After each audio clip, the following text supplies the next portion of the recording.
بسم اللہ الرحمن الرحیم۔ ناظرین کرام، السلام علیکم۔ ڈاکٹر ضیاء الحق شمسی آپ سے مخاطب ہے۔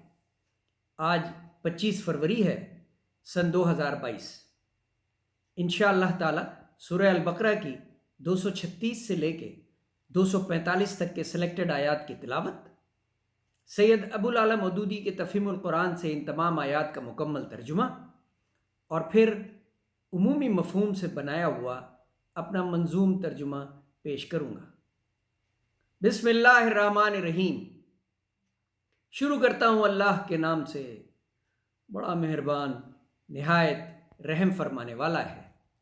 لا جناح علیکم ان طلقتم النساء ما لم تمسوهن او تفرضوا لهن فریضة ومتعوهن علی الموسع قدره وعلی المقتر قدره متاعا بالمعروف حقا علی المحسنین۔ تم پر کچھ گناہ نہیں اگر اپنی عورتوں کو طلاق دے دو قبل اس کے کہ ہاتھ لگانے کی نوبت آئے یا مہر مقرر ہو۔ اس صورت میں انہیں کچھ نہ کچھ دینا ضرور چاہیے۔ خوشحال آدمی اپنی حیثیت کے مطابق اور غریب آدمی اپنی حیثیت کے مطابق معروف طریقے سے دے۔ یہ حق ہے نیک آدمیوں پر، اور اگر تم نے ہاتھ لگانے سے پہلے طلاق دی ہو لیکن مہر مقرر ہو چکا ہو تو اس صورت میں نصف مہر دینا ہوگا۔ یہ اور بات ہے کہ عورت نرمی برتے اور مہر نہ لے، یا وہ مرد جس کے اختیار میں عقد نکاح ہے نرمی سے کام لے اور پورا مہر دے دے، اور تم یعنی مردوں کو مخاطب کیا گیا ہے، نرمی سے کام لو تو یہ تقوی سے زیادہ مناسبت رکھتا ہے۔ آپس کے معاملات میں فیاضی کو نہ بھولو، تمہارے اعمال کو اللہ دیکھ رہا ہے۔ ناظرین کرام، بہت اہم حکم ہے تمام مردوں کے لیے کہ اپنے رشتے میں نرمی برتو، اپنی نمازوں کی نگہداشت کر رکھو، خصوصاً ایسی نماز کی جو محاسن صلات کی جامع ہو۔ اللہ کے آگے اس طرح کھڑے ہو جیسے فرما برادر غلام کھڑے ہوتے ہیں۔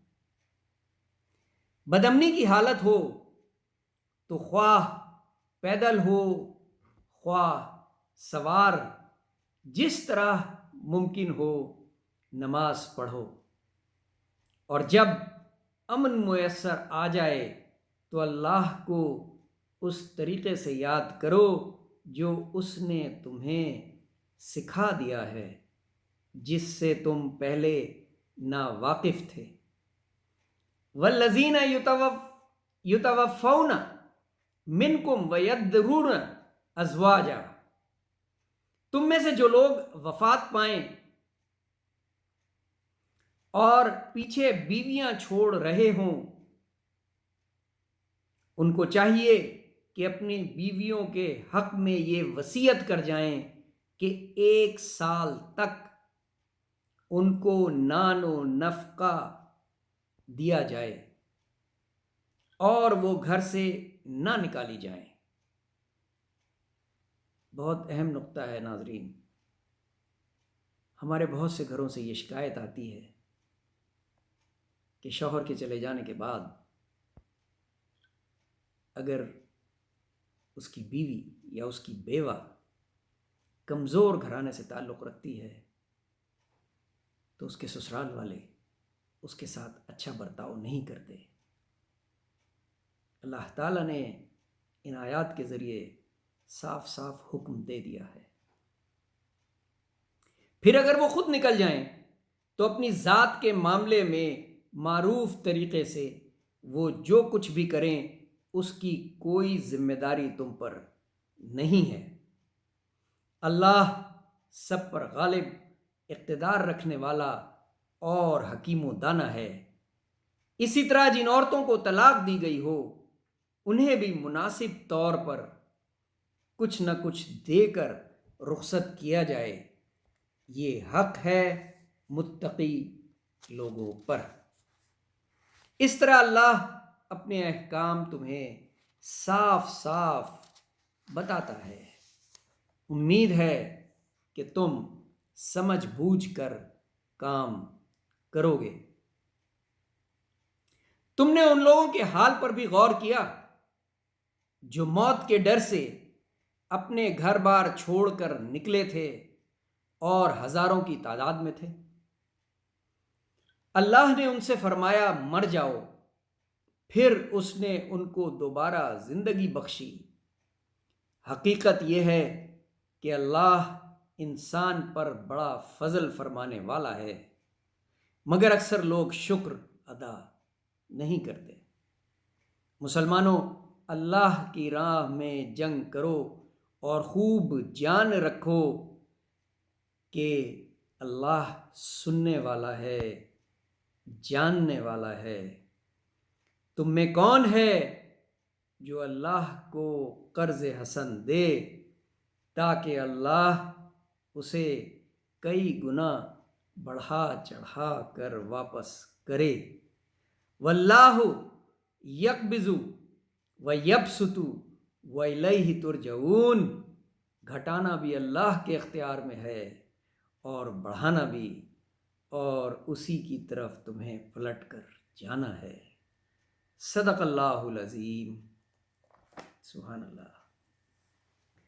اللہ تعالیٰ نے انتہائی اہم موضوعات پہ تفصیل بیان کی ہے ان آیات میں، اور علماء کرام نے ان پہ جو اپنی انٹرپریٹیشن کی ہے لائبریریاں بھرتی ہیں اس سے۔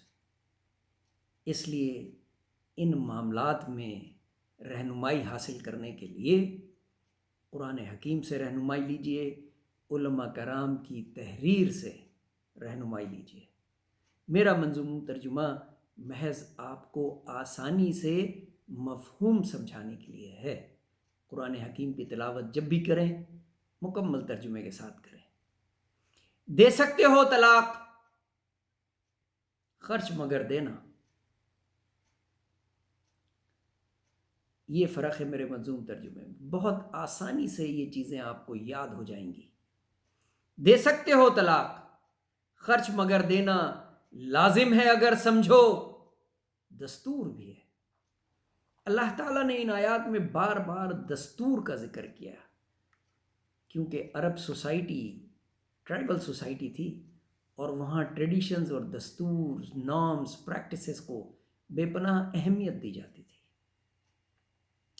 حکم ہے حفاظت کا، خاص ہے نماز عصر۔ یہ درمیان کی نماز ہے اور اس کی بہت اہمیت ہے۔ امن جب ہو جائے تو کھل کے پڑھو نماز، مومنو حق دو بیوہ کو جو اس کے لیے ہے۔ بہت اہم نکتہ ہے۔ مومنو حق دو بیوہ کو جو اس کے لیے ہے، یہی ہے حکم جنہیں ہو گئی ہو طلاق۔ حکم ہے یہ اللہ کا، غافل نہ بنو، دیکھ لیے تم نے فضل و کرم رب کے۔ جنگ کرو راہ میں اللہ کے اپنے، دیتا ہے صلہ اس کو قرض حسن دے جو، دیتا ہے صلہ اس کو قرض حسن دے جو۔ صدق اللہ العظیم۔ ناظرین کرام، انشاءاللہ آئندہ نشست میں 246 سے لے کے 250 تک کی آیات کی تلاوت، ترجمہ اور منظوم ترجمہ پیش کروں گا۔ اپنا بہت خیال رکھیے گا۔ اللہ حافظ۔